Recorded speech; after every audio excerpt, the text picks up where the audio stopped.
Sometimes, crimes are forgotten for decades. Sometimes, victims remain nameless and killers go unpunished. In 1978, two best friends, 15-year-old Carrie Graham and 14-year-old Francine Trimble, leave home and disappear.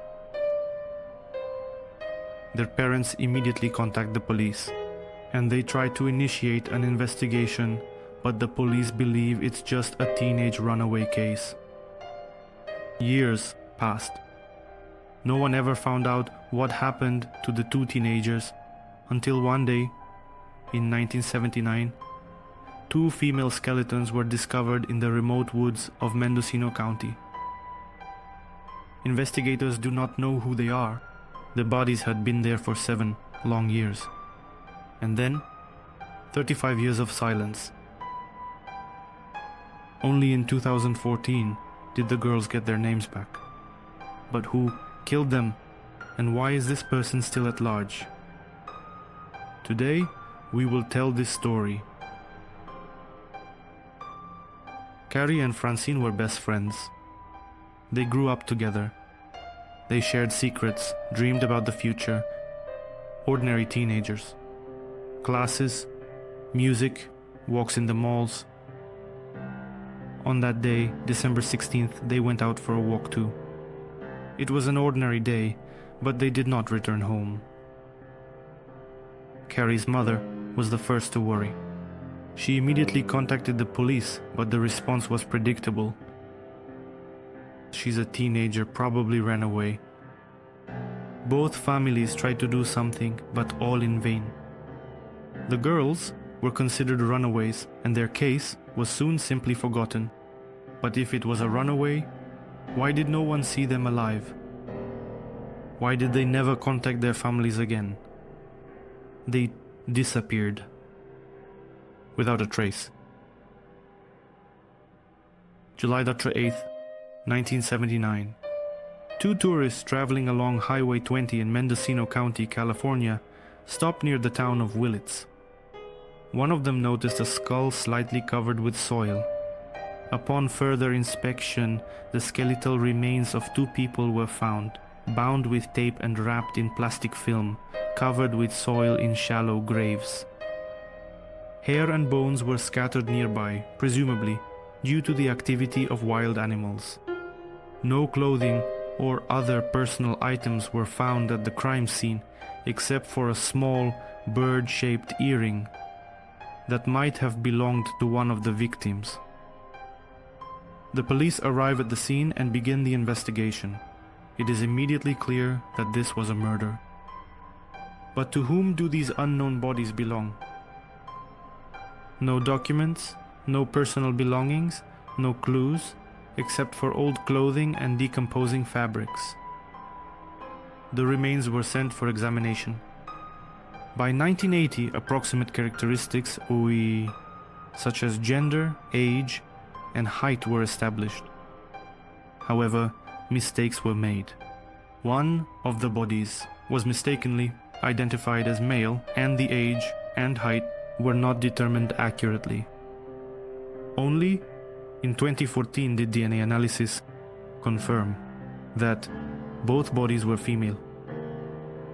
The case remains unsolved. Two victims without names, one case without a past. There are too many teenagers in the missing persons database.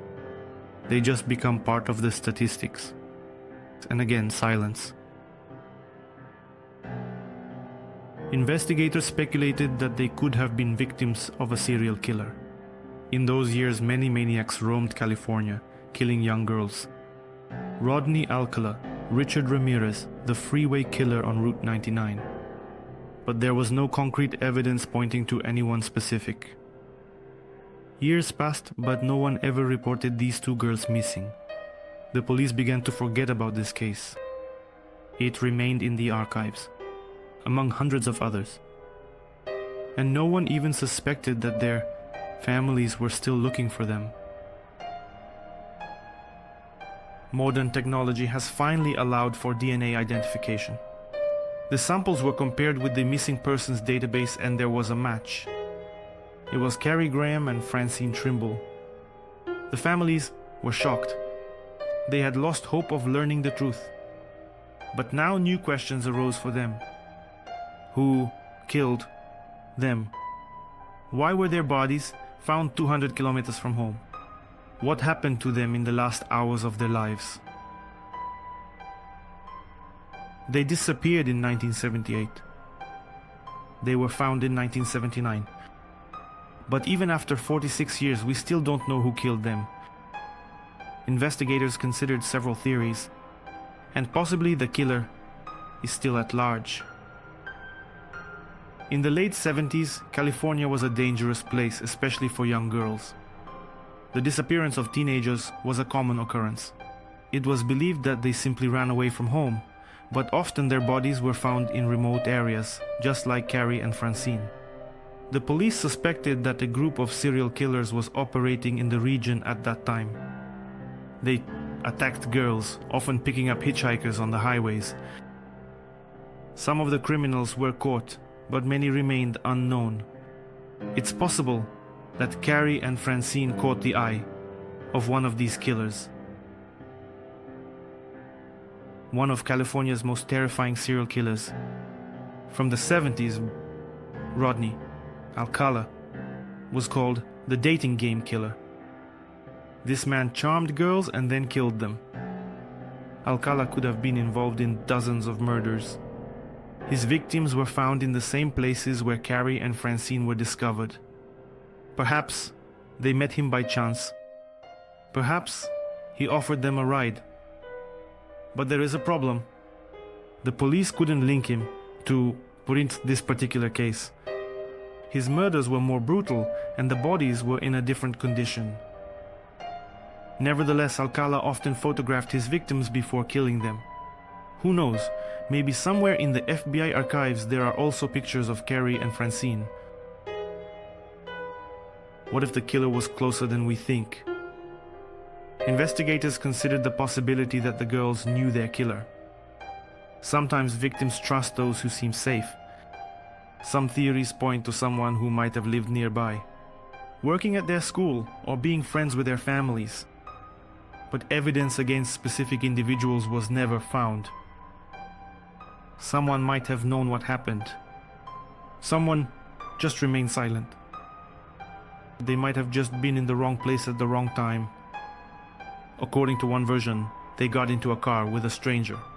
Perhaps this person initially did not plan a murder, but something went wrong. Maybe they witnessed something they weren't supposed to see. Perhaps the killer didn't want to leave any traces. We don't know what happened in the last hours of their lives, but most likely it was quick, without signs of struggle, without witnesses. Carrie and Francine were just teenagers. They disappeared without a trace. And when they were found, the truth remained buried. Today we know their names, but we do not know the name of their killer. Someone in California knows more than they are saying. Someone might have been there that day. But for now, it remains a mystery.